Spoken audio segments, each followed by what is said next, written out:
என் நெஞ்சில் குடியிருக்கும் என்னுடைய கோவை மக்களுக்கும் என்னுடைய தோழர்களுக்கும் என்னுடைய வணக்கம். வணக்கம் வணக்கம் வணக்கம் வணக்கம். டிவிகே வெறும் அரசியல் ஆதாயத்துக்காக தொடங்கப்பட்ட ஒரு கட்சி கிடையாது. சமரசம் என்ற பேச்சுக்கு இங்கே இடமில்லை.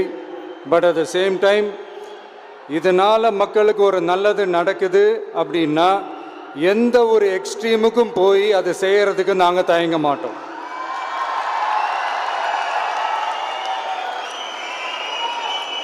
நம்மளுடைய இந்த ஆட்சி அமைஞ்சதும் ஒரு சுத்தமான ஒரு க்ளீனான ஒரு கவர்மெண்ட்டாக இருக்கும். நம்மளுடைய கவர்மெண்ட்டில் கரப்ஷன் இருக்காது, கல்பிரிட்ஸ் இருக்க மாட்டாங்க. அதனால் எந்த விதமான ஒரு தயக்கமும் இல்லாமல் தைரியமாக நம்மளுடைய பூத் லெவல் ஏஜென்ட்ஸ் மக்களை போய் அப்ரோச் பண்ணுங்க. நீங்கள் மக்களை அப்ரோச் பண்ணும்போது அறிஞர் அண்ணா அவர்கள் சொன்ன ஒரு விஷயத்தை இங்கே நான் சொல்லணும்னு ஆசைப்படுறேன். மக்களிடம் செல், மக்களிடம் இருந்து கற்றுக்கொள், மக்களுடன் வாழ், மக்களுடன் சேர்ந்து திட்டமிடு, மக்களை நேசி, மக்களுக்காக சேவை செய்.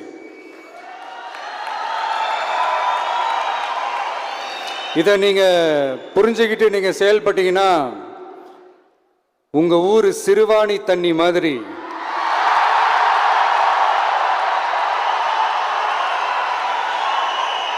அவ்வளவு சுத்தமான ஒரு ஆட்சியா இது அமையும்.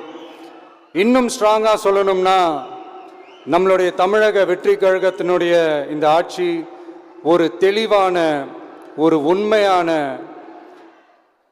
ஒரு வெளிப்படையான ஒரு நிர்வாகம் செய்யக்கூடிய ஒரு ஆட்சியாக இது அமையும்.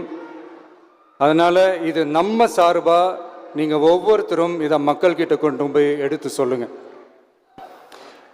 இன்னொரு முக்கியமான விஷயம், பூத்துக்கு வந்து ஓட்டு போடுற மக்களுக்கு உதவியாக இருக்க வேண்டியது நம்மளுடைய கடமை. இப்போ குடும்பமாக கோயிலுக்கு போகிற மாதிரியும், குடும்பமாக பண்டிகைகளை கொண்டாடுற மாதிரியும், நமக்காக குடும்பமாக வந்து ஓட்டு போடுற மக்களும் அதை கொண்டாட்டமாக அதை செய்யணும். அப்படி ஒரு மைண்ட் செட்டை நீங்கள் மக்களுக்கு நீங்கள் ஏற்படுத்துங்க. And then you will know, you will see TVK is not just another political party but a liberation rally.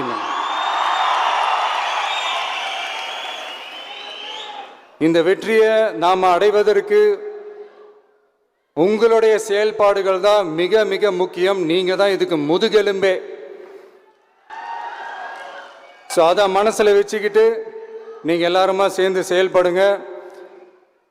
கான்ஃபிடென்ட்டாக இருங்க, நல்லதே நடக்கும், வெற்றி நிச்சயம்.